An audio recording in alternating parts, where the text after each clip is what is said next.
शुभम ड्रायव्हरला 1000 रुपये बक्षीस, प्रवीणला पण 1000.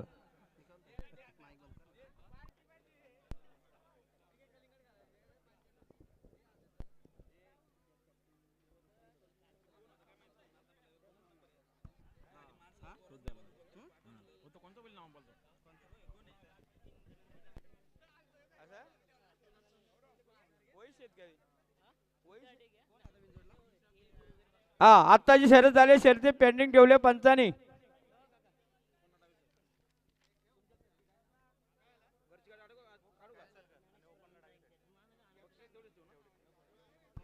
आणि बघा भगवान शेठ संचय यांनी स्वतः जट काढून घेतले आता आणि डाव्या साईडून नाव ठेवले ओपन मध्ये. हा एकुराय प्रसन्न भगवान शेठ संचय नेरल साईड डावी 2 बादल्या 11 सर्व गोरगामी.